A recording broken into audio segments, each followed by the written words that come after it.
She's basically a free servant, my husband Robert said to his poker buddies, his voice carrying through our thin kitchen wall. If it wasn't for that, I would have divorced her years ago. I stood frozen behind the door, a tray of sandwiches trembling in my hands. 5 years of sacrifice, 5 years of believing I was being a good wife, reduced, free, damn servant. I walked straight to our bedroom, opened his laptop, and started taking screenshots of everything I could find. What happened next changed everything. If you're watching this, hit that subscribe button and let me know in the comments where you're watching from, because you're about to witness the most satisfying revenge story you've ever heard. Let me back up. My name is Margaret Thompson, but everyone calls me Maggie. I'm 58, and until that moment, I thought I was living a life of noble sacrifice. 5 years ago, my husband Robert was in a car accident that left him with limited mobility and chronic pain. The doctors said he'd regained about 70% of his function, but he still struggled with walking long distances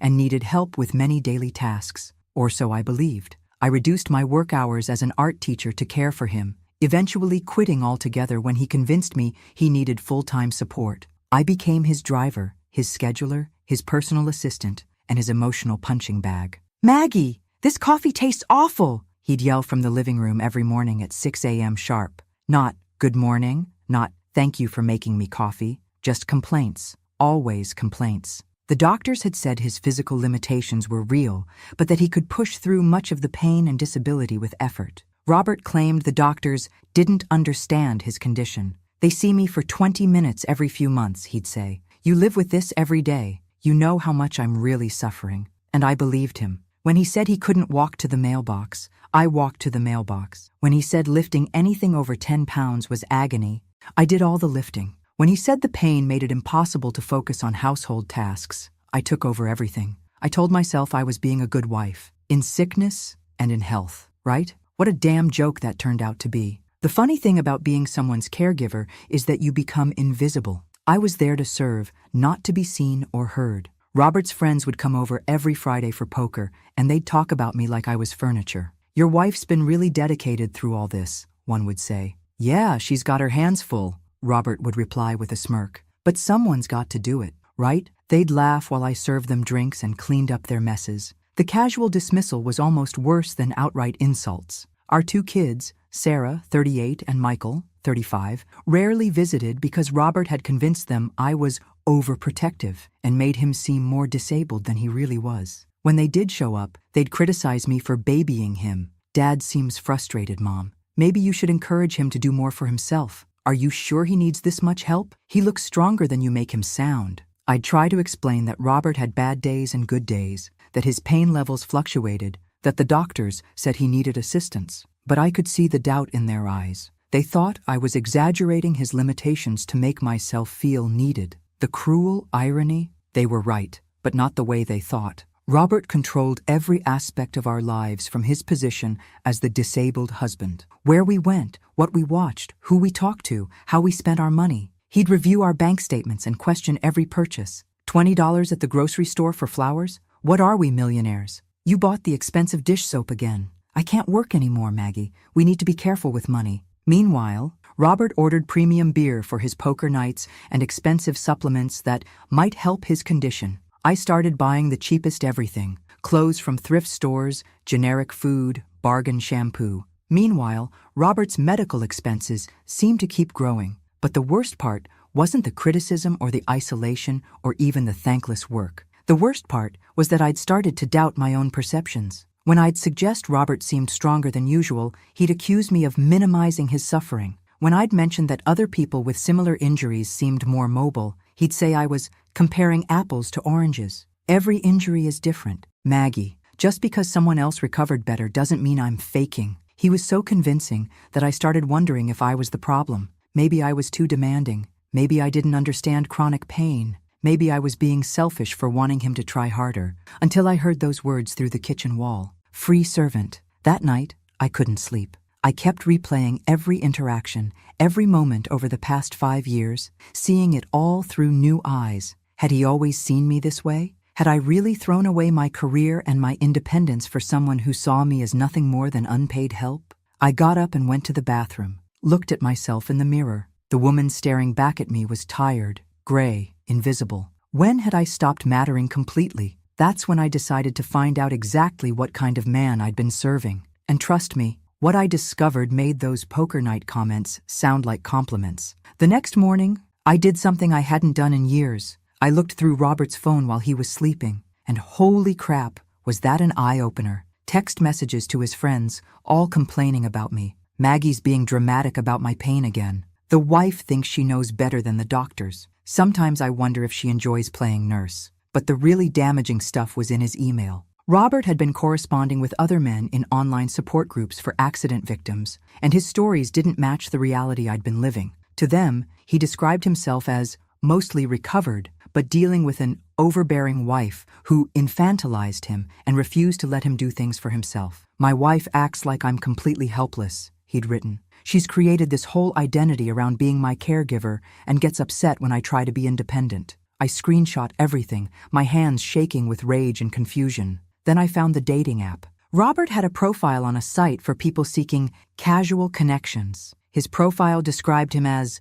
recently divorced and rediscovering my independence after a controlling marriage. The photos were recent, him looking healthy and mobile, even one where he was clearly standing without assistance for an extended period. But wait, it gets better. I decided to dig through our financial records more carefully. Turns out, Robert had been moving money to a separate account for the past 2 years. Not large amounts that would trigger questions, but steady transfers that had drained our joint savings from $20,000 to $3,000. Where was our money going? According to credit card statements I'd never seen, expensive dinners at restaurants during the days when I ran errands, gifts from jewelry stores, and premium subscriptions to dating sites. The jerk was dating while I was at home, managing his medications and doctor's appointments. I sat in our kitchen at 3 a.m., surrounded by printed evidence, and I started laughing. Not happy laughing, that crazy kind of laughing you do when you realize your entire life has been a carefully orchestrated lie. Then I stopped laughing and got strategic. First, I called our insurance company to review Robert's case. The representative was confused when I asked about his current functional status. According to his last evaluation, Mr. Thompson has regained significant mobility. His physical therapy notes show he's capable of independent living with minimal accommodations. I'm sorry. What? When was this evaluation? 6 months ago. He demonstrated full independence in transfers, walking up to half a mile unassisted and lifting moderate weights. I almost dropped the phone. The man I'd been helping to the bathroom could walk half a mile? Has he been attending his physical therapy sessions? He completed the program early. His therapist noted that he was exceeding expectations and ready for discharge. When I hung up, I realized I wasn't dealing with a lazy patient or someone in denial about his recovery. This was calculated deception. That morning, Robert woke up in his usual demanding mood. "Maggie, where's my breakfast? And why is it so cold in here?" I brought him his eggs and toast, same as every morning. But this time, I watched him differently. I noticed how smoothly he transferred from bed to wheelchair, how he moved his legs naturally when he thought I wasn't looking. "Robert," I said carefully, "your physical therapist called yesterday. She said you'd graduated from the program?" His reaction was immediate and telling. Not surprised, not confused, defensive. "Oh, that. Yeah, I finished the basic program, but that doesn't mean I'm cured. I still have limitations, Maggie. You know that. She said you could walk half a mile. On a good day? Maybe. But you see me on my bad days? You know how much I struggle." But his eyes were angry, not frustrated. There's a difference between someone defending their genuine limitations and someone caught in a lie. That afternoon, while Robert was napping, I did something I'd never done before. I hid outside and watched our house. After 20 minutes, Robert appeared at the kitchen window, looked around carefully, then walked normally to the refrigerator. Not the careful, painful movement I was used to seeing. Normal walking. He grabbed a beer, walked to the living room, and put his feet up on the coffee table to watch sports. When I came home an hour later, he was back in his wheelchair, looking tired and pained. "How was your nap?" I asked. "Restless. The pain was really bothering me today." I started keeping a journal of these observations, documenting every time his story didn't match his actions. When Robert's poker buddies came over that Friday, I played the perfect hostess again. But this time, I had my phone recording in my apron pocket. "Your wife's such a saint, Bob," Jack said, "taking care of you like this." "Yeah, well, someone has to. And honestly, she needs to feel useful. Her teaching career wasn't exactly setting the world on fire." The casual cruelty took my breath away. "Lucky she's got a good reason to stay busy," another friend chimed in. Keeps her from nagging you about getting back to normal, right? Exactly. As long as she thinks I need her, she doesn't ask too many questions about what I do with my time. More laughter. I excused myself to the kitchen and threw up in the sink, but I also got it all on recording.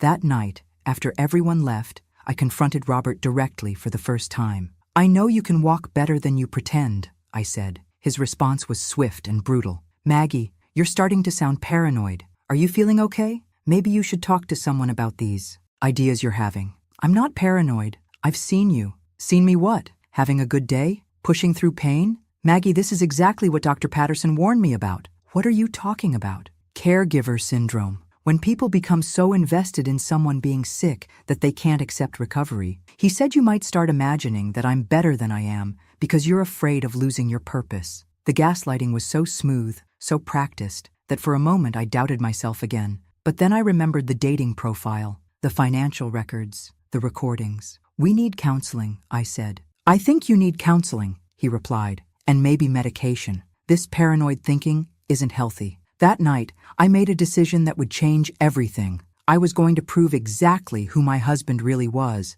but first, I had to be smarter about it than he was.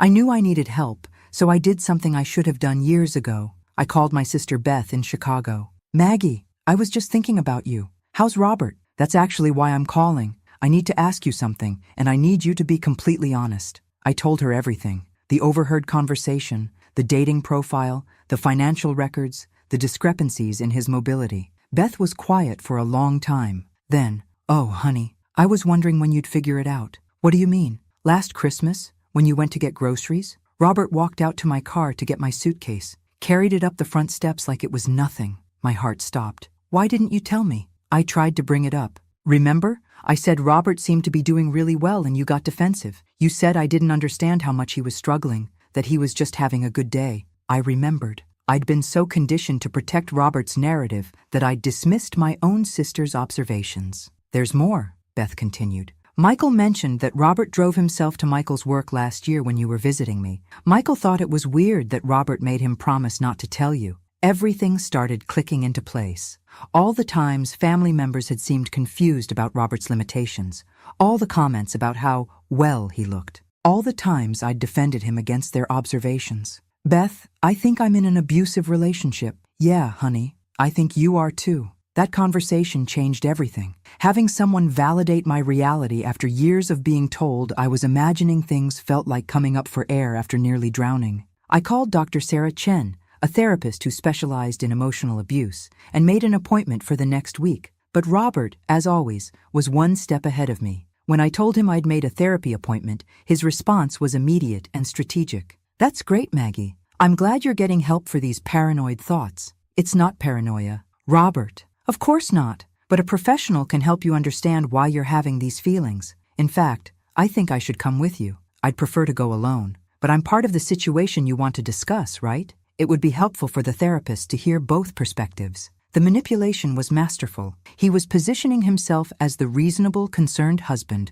while making me look like I was hiding something. "Fine," I said. "You can come." Dr. Chen's office was warm and comfortable, with soft lighting and art on the walls. She was a woman in her 50s, with kind but sharp eyes. "So," she said, "what brings you both here?" Robert immediately took control of the narrative. "I'm concerned about my wife," he said, his voice full of caring worry. "Since my accident 5 years ago, she's become my primary caregiver, and I think the stress is affecting her mental health." He went on to describe my increasing paranoia and delusional thinking. He painted himself as a patient, suffering husband whose recovery was being hindered by a wife who needed him to stay sick. "Maggie has started accusing me of faking my disabilities," he said sadly. "She follows me around the house, questions my doctors, and has become convinced that I'm lying about my limitations." Dr. Chen listened carefully, taking notes. Then she turned to me. "Maggie, how do you see the situation?" I started to speak, but Robert interrupted. "Before you answer, honey, remember that we're here to get help. Try to be objective." The implication was clear. Don't trust your own perceptions. But Dr. Chen caught it. "Robert, I'd like to hear from Maggie without input right now." I told my story as clearly as I could. The discrepancies I'd observed, the financial irregularities, the dating profile, the conversations I'd overheard. Robert's response was swift. "Dr. Chen, this is exactly what I'm talking about. She's creating these elaborate scenarios in her head. The dating profile was something I set up but never used. I was just curious about what was out there. The financial stuff is me trying to manage our money responsibly. And as for my mobility, I have good days and bad days. Maggie, Dr. Chen said, do you have any evidence of what you're describing? I showed her some of the screenshots and recordings on my phone. Robert looked genuinely shocked. Maggie, you've been spying on me? Recording my private conversations? This is concerning behavior, he said to Dr. Chen.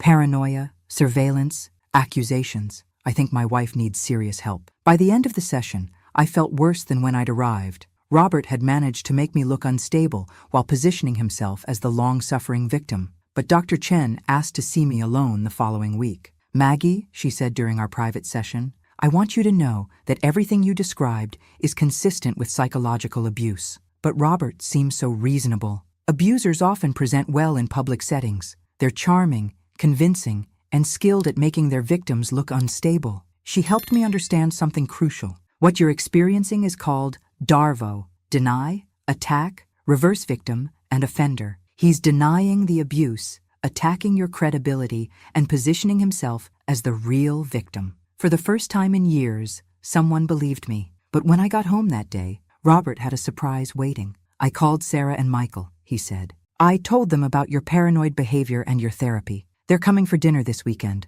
I think it's time for an intervention. My own children were coming to stage an intervention against me at the request of the man who'd been systematically abusing me, and I realized that Robert wasn't just smart, he was dangerous. The dinner with Sarah and Michael was a masterpiece of manipulation, and I walked right into it. Robert had prepared carefully. When they arrived, he was in obvious pain, moving slowly and looking frail. He'd positioned his wheelchair prominently and had his medications displayed on the kitchen counter. I'm worried about your mother, he told them before I could even serve dinner. She's been acting strange lately, paranoid, aggressive. Sarah and Michael exchanged concerned glances. What do you mean, Dad? Sarah asked. She's been accusing me of faking my disabilities. She follows me around with her phone, recording me. She's convinced I'm having affairs and stealing money. Michael looked at me with disappointment. Mom, is this true? It's more complicated than that. She's even been to therapy, Robert continued. But instead of getting help for her paranoid thoughts, she's trying to get the therapist to believe her delusions. Mom?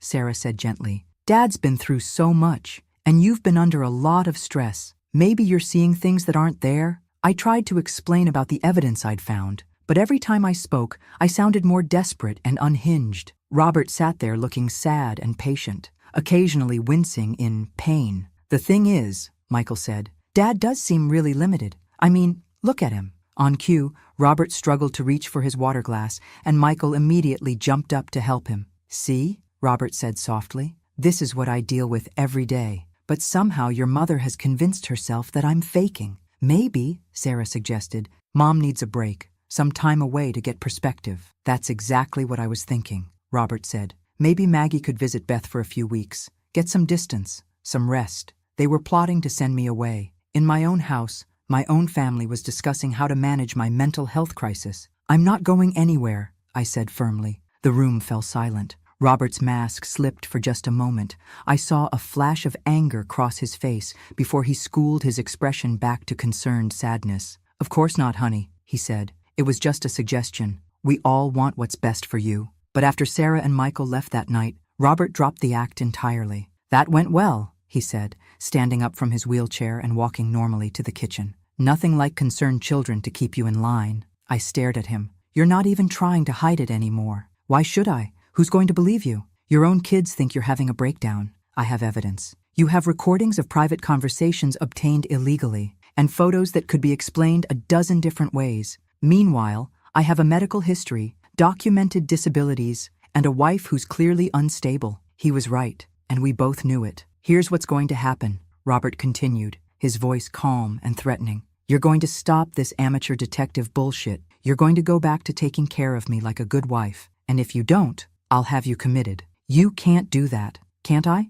I have a therapist's notes about your paranoid behavior. I have witnesses to your instability. I have adult children who are concerned about your mental health. He moved closer to me. And for the first time in our marriage, I was actually afraid of him. You created this situation, Maggie. You made yourself indispensable, and then you made yourself crazy. Now you're stuck with both. That night, I lay in bed planning my escape. But every scenario I imagined ended the same way, with Robert convincing everyone that I was the problem. The next morning, I called Dr. Chen for an emergency session. "He's turned my own children against me," I told her, "and he's threatening to have me institutionalized." "Maggie, abusers often escalate when they feel they're losing control. What Robert is doing is classic, isolating you from support systems and using institutional authority to maintain power. What can I do? You need allies. People who will believe you and support you when Robert tries to undermine your credibility. But my own family doesn't believe me. Then we need to find other family. Beth, maybe? Friends? Anyone who might have noticed inconsistencies in Robert's behavior?" I thought about it. Beth had seen Robert walk. My old friend Janet from school had always asked pointed questions about Robert's recovery. Even Robert's poker buddy Jack had seemed uncomfortable with some of the things Robert said about me. "We need to document everything going forward," Dr. Chen continued. "And we need to be strategic. Robert is counting on you to act emotionally and impulsively. We need to be smarter than that."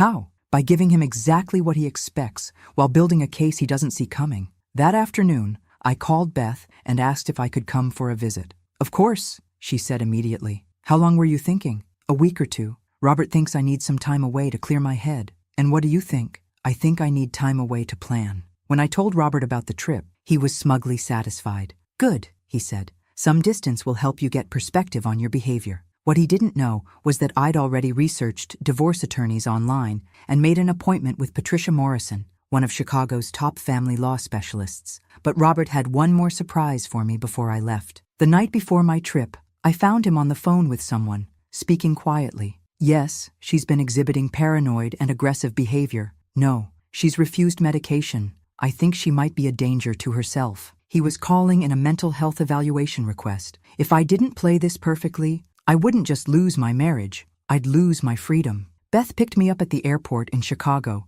took one look at me and said, "Jesus, Maggie, you look like a ghost." I feel like one. During the drive to her apartment, I told her about Robert's threat to have me committed, about the dinner with Sarah and Michael, about how thoroughly he'd isolated me. "We're going to fix this," Beth said firmly, "but we're going to be smart about it." Patricia Morrison was everything I'd hoped for in an attorney. Sharp, experienced, and completely unimpressed by sob stories. "Let me see your evidence," she said. I spread out everything I'd collected: bank statements, screenshots, recordings, photos. She reviewed it all carefully. "This is good documentation, but it's not enough for a clean win. Your husband is clever. He's created plausible explanations for most of this. So what do? We need more, and we need it to be legally obtained. These recordings you made without his consent won't be admissible in Illinois." My heart sank. "So I have nothing? You have a starting point, but we need to build a stronger case." She leaned forward. "Tell me about his medical care.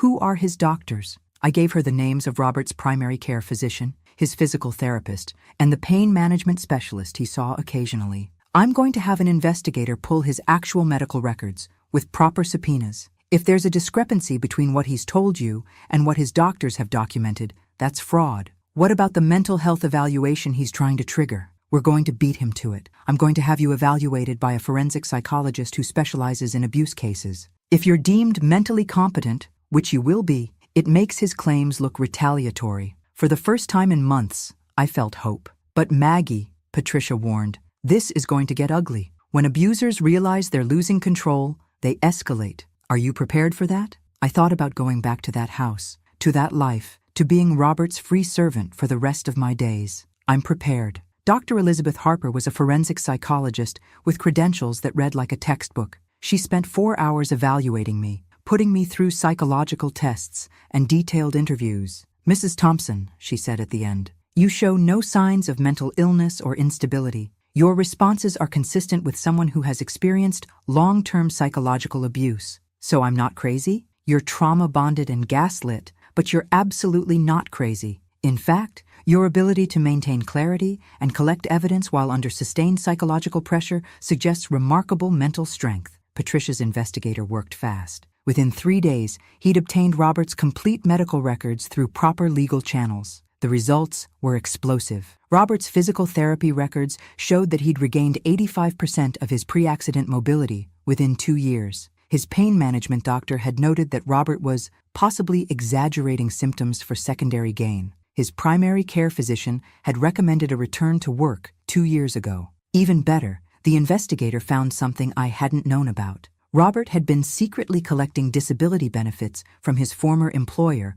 while hiding his recovery. "This is federal fraud," Patricia said when she saw the reports. "He's been stealing money from his insurance company for 3 years. But the real breakthrough came when the investigator did something I never could have. He interviewed Robert's physical therapist directly. Mr. Thompson specifically requested that I not contact his family about his progress," the therapist told the investigator. "He said his wife was overprotective and would interfere with his recovery if she knew how well he was doing." "Did you think that was unusual?" "Very. Most patients want their families to know when they're improving." Mr. Thompson seemed almost anxious to keep his wife from finding out. The pattern was clear and documented. Robert had been deliberately deceiving me about his condition for years. But when I returned home from Chicago, I found that Robert had been busy too. "How was your trip?" he asked when I walked in. He was in his wheelchair, looking frail and concerned. "Did you get some perspective?" "It was helpful," I said carefully. "Good, because while you were gone, I had some conversations with Sarah and Michael. We're all worried about you, Maggie." He handed me a brochure for a mental health facility. "I've arranged for you to have a voluntary evaluation, just a few days to make sure you're okay." "Voluntary?" "Well, it doesn't have to be voluntary. I have documentation of your paranoid behavior, and Dr. Chen has notes about your concerning episodes." I looked at the brochure. The facility was legitimate, but I knew how these things worked. Once you were admitted for evaluation, it could be difficult to get out if someone was claiming you were a danger to yourself or others. "I need to think about it," I said. "Of course, but Maggie," his voice turned cold, "the thinking time is limited. You're going to get help, one way or another." That night, I called Patricia Morrison. "He's forcing the issue," I told her. "I think I have maybe a day or two before he has me committed. Then it's time to move. How quickly can you get back to Chicago?" "I don't know. He's watching me carefully now." "Maggie, listen to me. Can you get to the bank tomorrow?" "Maybe." "Why?" "We're going to freeze the joint accounts and file for emergency divorce protection, but you need to be the one to do it first." "What if he's right? What if I am crazy?" "Maggie, crazy people don't ask if they're crazy, and you have a paper trail of evidence that a federal investigator just verified. Trust yourself." The next morning, I told Robert I was going grocery shopping. Instead, I drove to the bank, withdrew half our joint savings, and had the accounts frozen. Then I drove to the courthouse and filed for divorce. By the time Robert realized what had happened, I was already back on a plane to Chicago. But I'd underestimated him one last time. When I landed, I had 17 missed calls and a voicemail that made my blood run cold. "Maggie, you've just proved everything I've been saying about your mental state. You've stolen money, filed false legal documents, and fled the state. Sarah and Michael are devastated. They think you've had a complete breakdown." He paused, and when he spoke again, his voice was different. Not sad or concerned, but coldly triumphant. "I'm filing a countersuit for elder abuse and mental incompetence. And when I'm done, you'll wish you'd stayed in that nice facility I picked out for you." The war had officially begun. Robert's counterattack was swift and brutal. Within 48 hours of my filing for divorce, he'd painted me as an elder abuser who'd been stealing from a disabled man and covering it up with false accusations. His lawyer was good, really good. They filed an emergency motion claiming I was mentally incompetent and had fraudulently accessed our joint assets while experiencing a psychotic break. The local newspaper ran a story. "Local teacher accused of elder abuse flees state after stealing from disabled husband."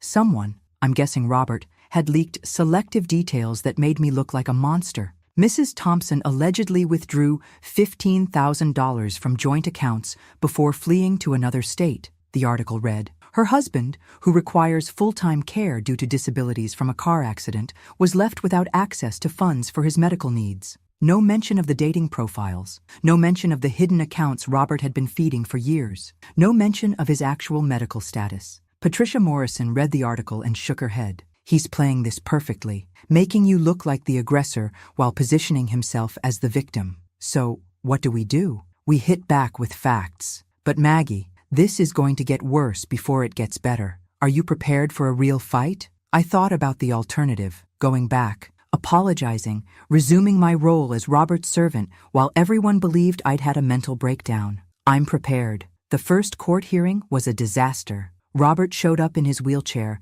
looking frail and heartbroken. He had character witnesses, neighbors, friends, even our mailman, testifying about what a devoted husband he was and how erratic my behavior had become. Your Honor, his lawyer argued, Mrs. Thompson has demonstrated clear signs of mental instability. She's made wild accusations against her disabled husband, stolen money from their joint accounts, and fled the state when confronted with the need for mental health treatment.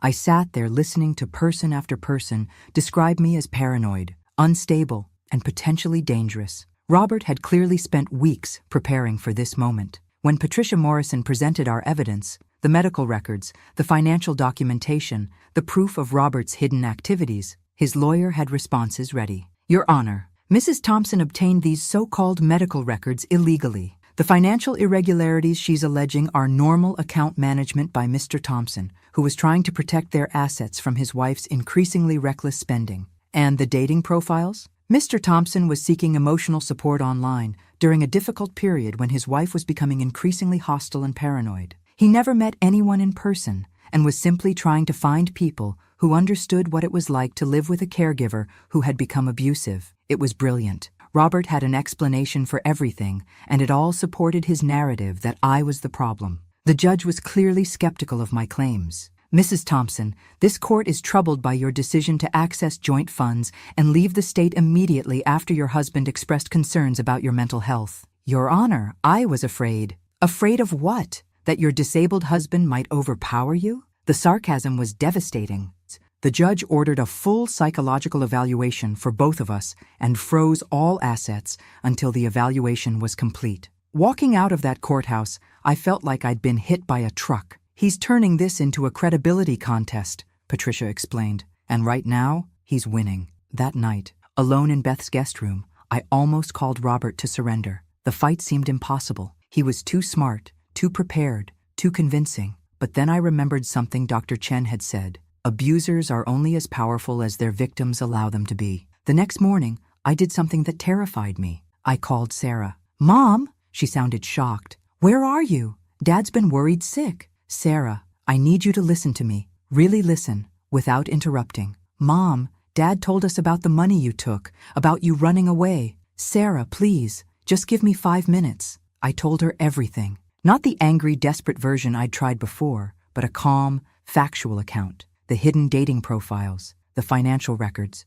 the medical documentation showing Robert's true condition. I can send you proof of everything I'm saying, I finished. There was a long silence. Mom, this is really hard to believe. I know, but will you look at the evidence I send you? Another pause. Okay, I'll look. That afternoon, I emailed Sarah everything. Bank statements, screenshots, medical records, the investigator's report, everything. She called me back 3 hours later, crying. Oh my God, Mom, he's been lying about everything. Hasn't he? Yes. I feel so stupid. I should have listened to you. You weren't stupid, honey. He's very convincing. What can I do to help? For the first time in months, I felt like I had an ally. But Robert wasn't done. When he realized Sarah was wavering, he made his most ruthless move yet. He called Child Protective Services and reported that I was an unstable grandmother who posed a potential danger to my grandchildren. Sarah called me in tears. Mom, they're sending someone to interview me about my kids' safety around you.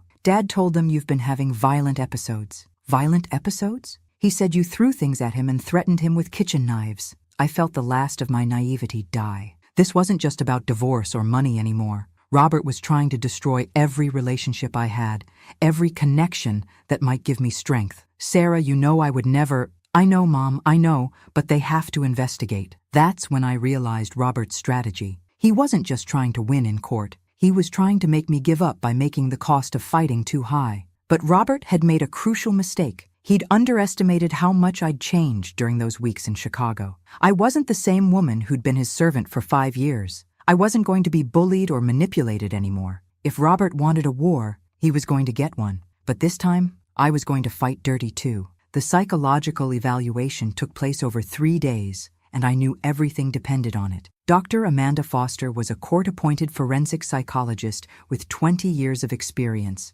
She was thorough, professional, and completely unimpressed by charm or manipulation. My evaluation came first. 3 hours of psychological testing, detailed interviews about my marriage, and a review of all the evidence I'd collected. Mrs. Thompson, Dr. Foster said at the end of our final session, "Your psychological profile is completely consistent with someone who has experienced sustained emotional abuse. You show no signs of mental illness, paranoid thinking, or instability. What about Robert's claims that I was violent? There's no evidence in your psychological makeup to support claims of violent behavior. In fact, your responses suggest someone who has been systematically victimized by psychological manipulation." Robert's evaluation was a different story. Dr. Foster caught him in multiple lies during their sessions. When she asked him to demonstrate his physical limitations, his performance was inconsistent with his medical records. Mr. Thompson claimed he couldn't walk more than 50 feet without severe pain, she noted in her report.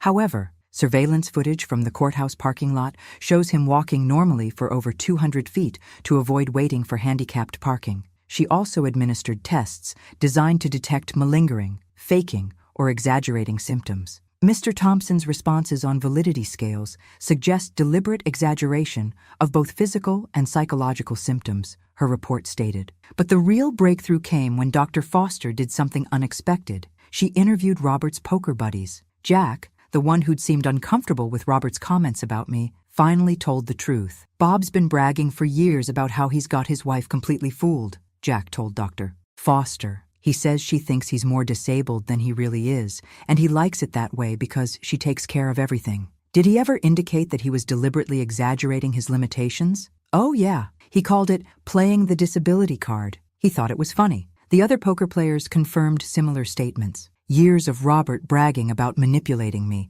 all documented in official interviews. When Dr. Foster's report was filed with the court, it was devastating for Robert. Mr. Thompson demonstrates a pattern of deliberate deception regarding his functional capabilities, she wrote. His claims of spousal abuse appear to be retaliatory in nature. Mrs. Thompson shows no signs of mental instability and appears to be the victim of sustained psychological abuse. But Robert's lawyer had one more card to play. They filed a motion claiming that Dr. Foster was biased because she specialized in domestic abuse cases and was predisposed to see abuse where none existed. "Your Honor," Robert's attorney argued, "Dr. Foster has made a career out of discovering abuse. She has a financial and professional interest in finding abuse in every case she evaluates. It was a desperate move, but it worked." The judge ordered a second evaluation by a different psychologist. Dr. Michael Stevens was older, more conservative, and initially skeptical of abuse claims. I could tell from our first meeting that he thought I was probably a manipulative woman trying to take advantage of a disabled man. But Dr. Stevens was also thorough and honest. When he reviewed Robert's actual medical records, not the story Robert told, but the documented medical facts, his attitude changed completely. "Mrs. Thompson," he said during our final session, "I owe you an apology. When I first read about this case, I assumed you were exaggerating your claims, but the evidence is overwhelming.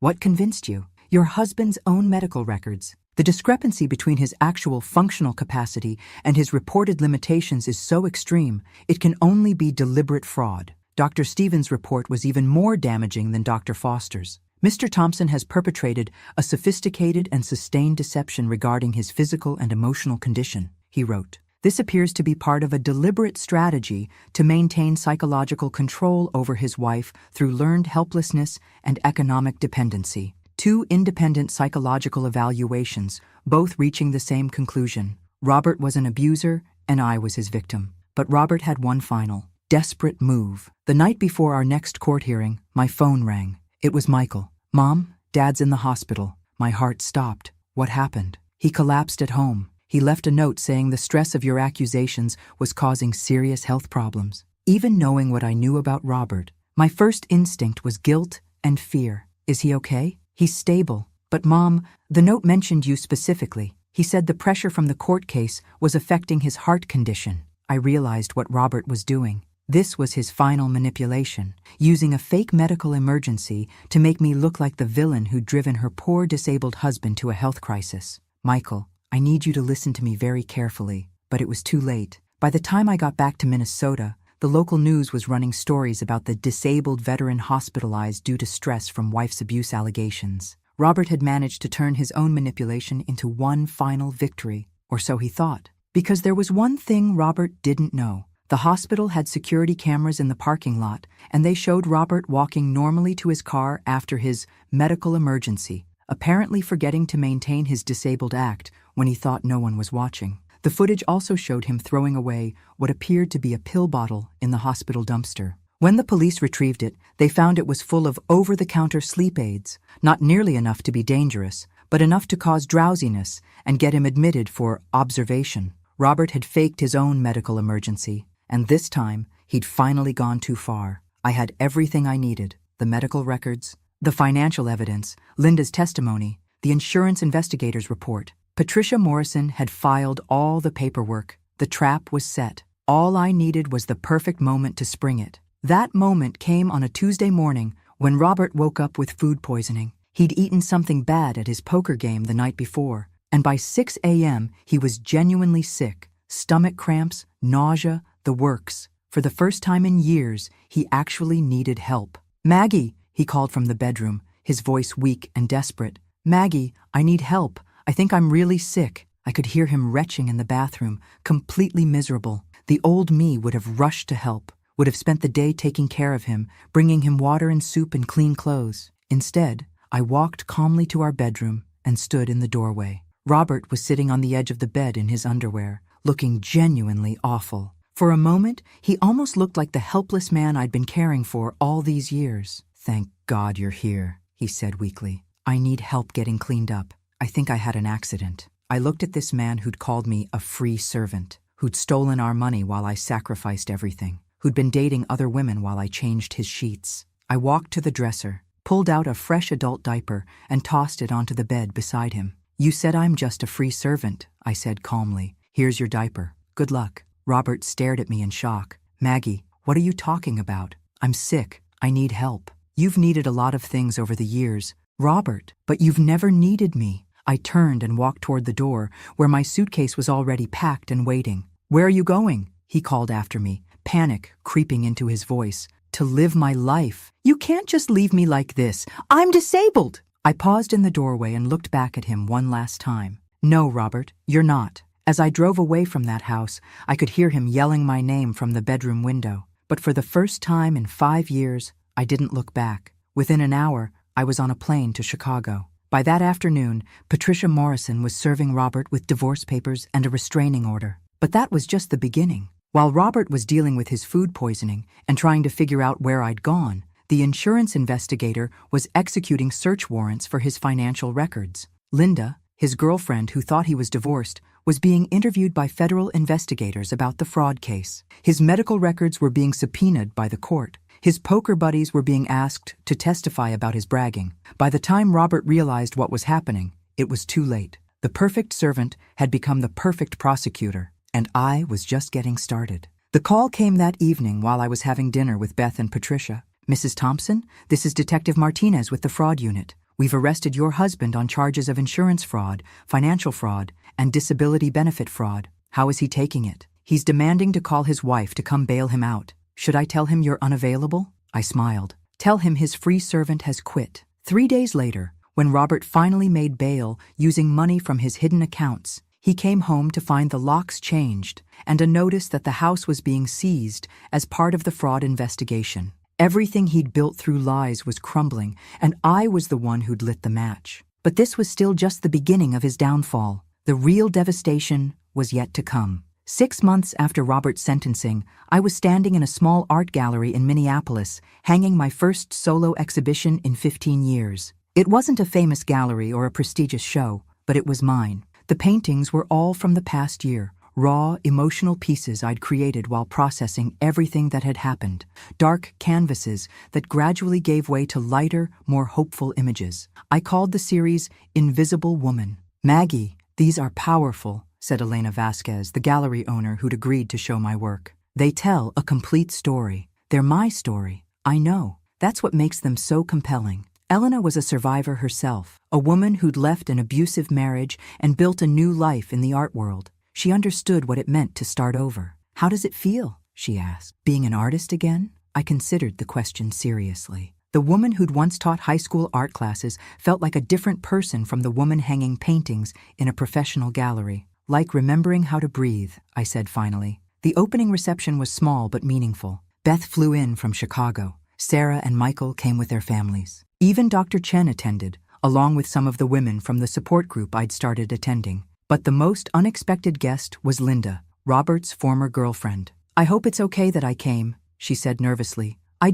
I wanted to apologize." "You don't need to apologize for anything." "I do, though. I was part of what he did to you, even if I didn't know it." Linda had been devastated when she learned the truth about Robert, not just because she'd been deceived, but because she realized she'd been an unwitting accomplice in my abuse. "He showed me pictures of you," she continued, "but he always said you were his bitter ex-wife who couldn't accept that he'd moved on. You never imagined he was still married to me and lying about being disabled? God, when you put it like that, it sounds insane." It was insane, but that's what made it work. Who would believe something that crazy? Linda stayed for the entire reception, and we ended up talking for hours about Robert's manipulation tactics. She'd experienced them too, just from the other side. He was always testing me, she realized as we talked, always pushing to see how much I'd tolerate, how far he could go. That's what abusers do. They find your limits and then slowly expand them until you don't remember where your boundaries used to be. The exhibition ran for 6 weeks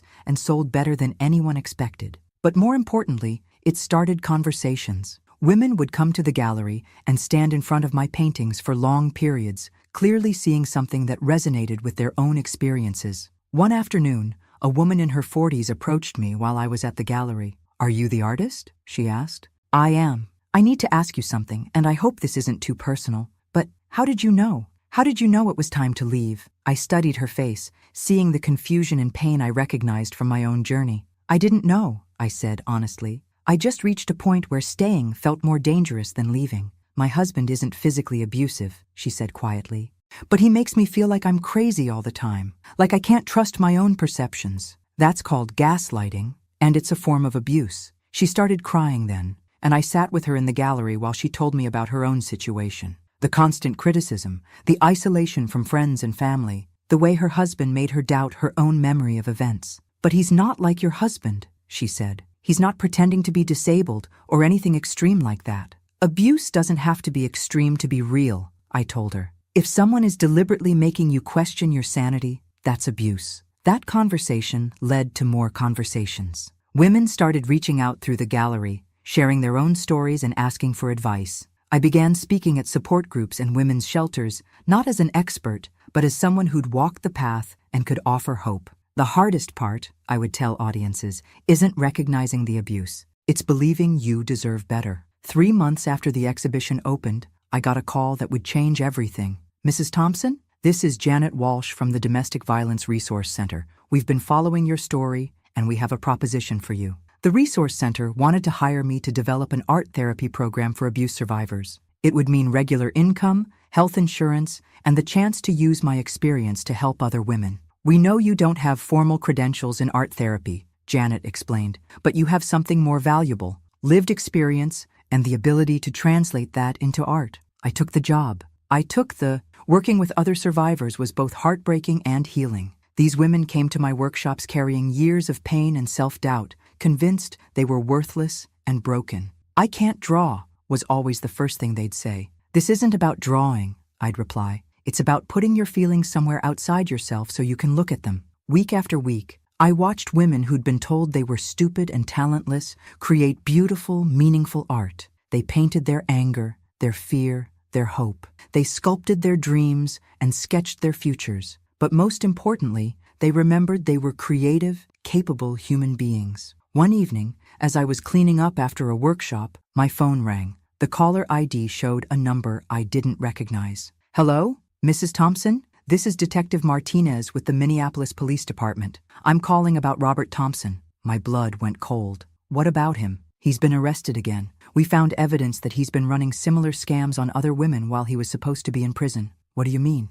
"It appears he was released early for good behavior, and he immediately started targeting vulnerable women through online support groups. He's been posing as a disabled veteran and bilking women out of money and care." I felt sick. "How many women?" "At least 4 that we know of, possibly more." "Are they okay?" "Physically, yes. Emotionally, well, you know what that's like." I did know, and I knew something else. Those women would need help healing from what Robert had done to them. "Detective Martinez, when you're ready to press charges, I'd like to testify." And I'd like to help connect these women with support resources. I was hoping you'd say that. 2 weeks later, I was sitting across from 3 other women in a conference room at the police station, listening to stories that were heartbreakingly familiar. These were the other victims Robert had been manipulating simultaneously. The investigators had tracked them down as part of building the case against him, and they'd all agreed to testify. Robert had refined his technique with each woman. He was smoother, more convincing, more careful about covering his tracks. But the damage was the same. Women who'd given everything to care for someone who saw them as nothing more than resources to be exploited. How do we move forward from this? One of them asked. How do we trust anyone again? You start by trusting yourself, I said. That's the hardest part, but it's the most important. That day, I made a decision that would define the next chapter of my life. I was going to make sure Robert never had the chance to hurt another woman. But first, I was going to help these women remember who they were before he tried to destroy them. Robert's second trial was different from the first. This time, he wasn't the sympathetic disabled victim. He was a repeat offender with a clear pattern of predatory behavior. The 4 women he'd victimized testified about his methods, how he'd found them through grief support groups and dating sites for older adults, how he'd presented himself as a disabled veteran needing companionship, how he'd gradually moved in with them and taken control of their finances and social connections. He told me I was the first person who really understood what he'd been through, testified Maria Santos, a 62-year-old widow. He said his ex-wife had been cruel to him during his recovery. Did he ask you for financial help? The prosecutor asked. Not directly at first, but he needed help with medical bills, then rent, then his car payment. Before I knew it, I was supporting him completely. How long did this relationship last? 8 months. Until I came home early from work one day and found him loading my jewelry into his car. Robert's pattern was consistent across all 4 victims. He targeted women who were emotionally vulnerable, recent widows, divorcees, women who were isolated or lonely. He presented himself as someone who needed care, then gradually took control of their lives. But this time, Robert had made a crucial mistake. One of his victims, Dr. Patricia Williams, was a retired psychiatrist who recognized the manipulation tactics and had started documenting everything from the beginning. I suspected something was wrong early in our relationship, Dr. Williams testified. Robert's stories about his disabilities were inconsistent, and his behavior didn't match his alleged psychological trauma. What did you do? I started keeping detailed notes and recording our conversations. When I confronted him about the inconsistencies, he became aggressive and threatening. Dr. Williams had recorded Robert admitting to his deceptions and bragging about his success with gullible women. I've got this figured out. Robert's voice played in the courtroom. Find women who think they can save someone.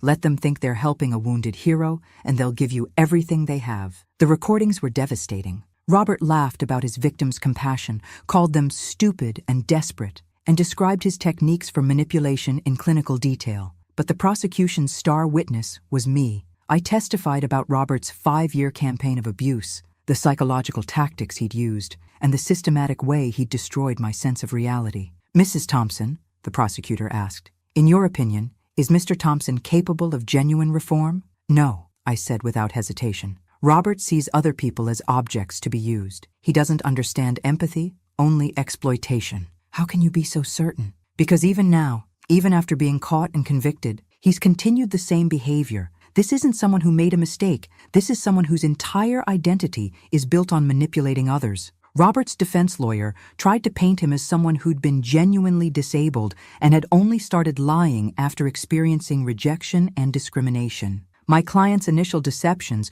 grew out of real trauma and frustration, the lawyer argued. What started as self-preservation became a pattern of behavior he couldn't break. But the evidence was overwhelming. Medical experts testified that Robert had never been as disabled as he claimed. Financial experts documented years of fraud. Psychological experts explained his pattern of predatory behavior. The jury took 6 hours to find him guilty on all counts. This time, Robert was sentenced to 12 years in prison with no possibility of early parole. But for me, the real victory wasn't the sentence. It was what happened next. The 4 women Robert had victimized asked if they could join the art therapy program I was running. They wanted to work through their trauma alongside other survivors. I feel so stupid, Maria said during her first session. How did I let this happen? You didn't let anything happen, I told her. Why? Someone who was skilled at manipulation targeted you. That's not your fault. But I should have seen the signs. The signs are only obvious in retrospect. When you're in the middle of it, when someone is systematically destroying your ability to trust yourself, you can't see clearly.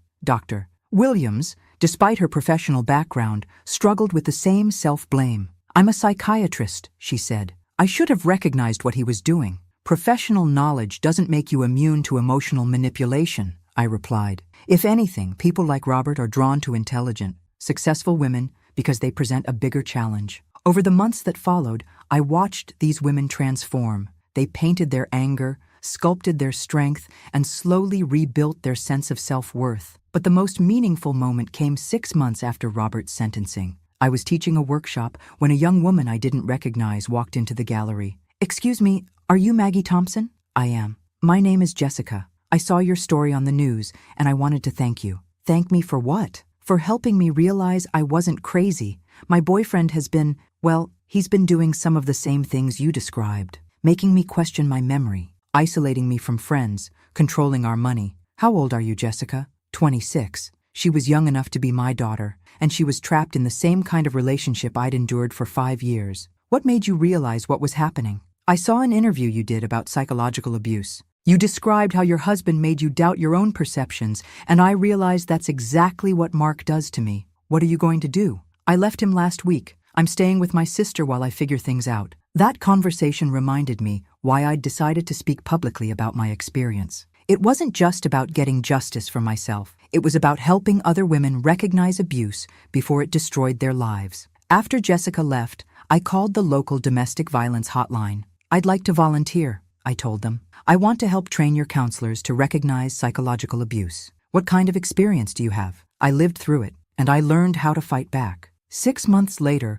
I was leading training sessions for domestic violence counselors, teaching them to recognize the subtle signs of psychological abuse that too often get overlooked. "Physical abuse is obvious," I would tell them, "but psychological abuse is designed to be invisible. The victim often doesn't even recognize it themselves." I developed a checklist of warning signs: isolation from friends and family, control of finances, constant criticism disguised as concern, gaslighting, and the systematic destruction of the victim's self-confidence. "Most importantly," I would tell the counselors, "believe victims when they say something feels wrong, even if they can't articulate exactly what it is." 1 year after Robert's final sentencing, I received an unexpected honor. The State Attorney General's office asked me to speak at a conference on elder abuse and financial fraud, not as a victim, but as an expert on psychological manipulation. Standing at that podium, looking out at an audience of law enforcement officers, social workers, and legal professionals, I realized how far I'd traveled. 5 years earlier, I'd been Robert's invisible servant, doubting my own perceptions and believing I deserved nothing better. Now I was someone whose voice mattered, whose experience had value, whose story could protect other women. Psychological abuse, I told the audience, is designed to make victims disappear while they're still alive. The abuser's goal is to erase the victim's sense of self until they exist only to serve someone else's needs. But here's what abusers don't understand. They can make you invisible, but they can't make you gone. And once you remember you exist, once you remember you matter, their power over you is broken. After my speech, a young prosecutor approached me. "Mrs. Thompson, I have a case I'd like to discuss with you. We're prosecuting a man who's been financially and emotionally abusing his elderly mother. Would you consider consulting on the case?" Of course. As I drove home that night, I thought about the strange journey that had brought me to this moment. 5 years of abuse had led to 2 years of fighting back, which had led to a new career helping other people fight back. Robert had tried to erase me, but instead he'd helped me discover who I really was. Someone who couldn't be erased, someone who refused to stay invisible, someone who'd turned her worst experience into her greatest strength. 3 years later, I'm sitting in my small apartment, writing an article for a local magazine about recognizing psychological abuse. It's not a best-selling book or a national platform, but it's my voice, and people are listening. The art therapy program I help develop now operates in 3 local shelters. I speak regularly at support groups and occasionally at regional conferences. It's steady, meaningful work that pays the bills and feeds my soul. But the work that matters most to me happens every Tuesday evening in a community center room, where I lead an art therapy group for women who are rebuilding their lives after abuse. "I can't paint," said Carmen, a new member of our group last week. She was 43, Recently divorced from a man who'd convinced her she was worthless for 15 years. This isn't about painting, I told her, handing her a brush. It's about remembering you exist. By the end of the session, Carmen had created a small canvas covered in bold, angry red strokes. It wasn't technically proficient, but it was honest and powerful. I haven't felt this, present, in years, she said, staring at her work. That's what we're here for, to help each other become visible again. I still think about Robert sometimes, usually when I'm working with women who've experienced similar manipulation. He was sentenced to 8 years and will be eligible for parole in 3 more years. Sometimes I wonder if he's learned anything during his incarceration, if he's developed any genuine understanding of the damage he caused. But mostly, I don't think about him at all. He's not part of my story anymore. He's just a chapter I survived. My relationship with Sarah and Michael has been slowly rebuilding. They carry guilt about the years they didn't support me, and I carry some hurt about how quickly they believed Robert's lies. I'm sorry I didn't see it sooner, Mom,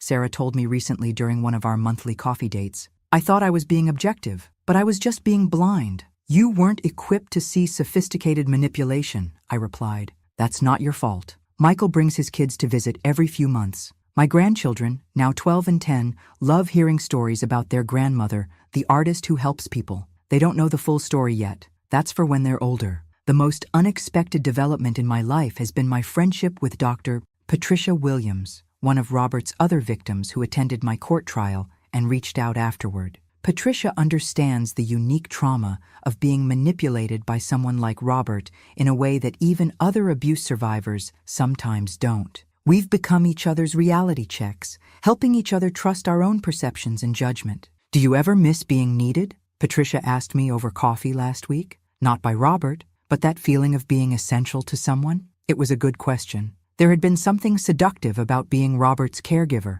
about believing I was indispensable. I miss feeling useful, I said, but I've learned the difference between being needed and being used. What's the difference? When someone needs you, they're grateful. When someone uses you, they're entitled. Now I'm needed by the women in my therapy groups, by the organizations that ask me to speak, by the journalists who want to understand psychological abuse. But it's a healthy kind of need. They value my insights and experience, but they don't expect me to disappear into their service. Last month, I received a letter that reminded me why this work matters. Dear Ms. Thompson, I saw your story in the local paper last year. At the time, I was in a relationship that I thought was just difficult. But after reading about your experience, I realized it was abusive. It took me 6 more months to leave, but I wanted you to know that I'm now free and starting over. Thank you for showing me that it's never too late to save your own life. Jessica. I keep that letter on my desk as a reminder of why I chose to make my pain public, why I decided to turn my worst experience into something that could help others. Tonight,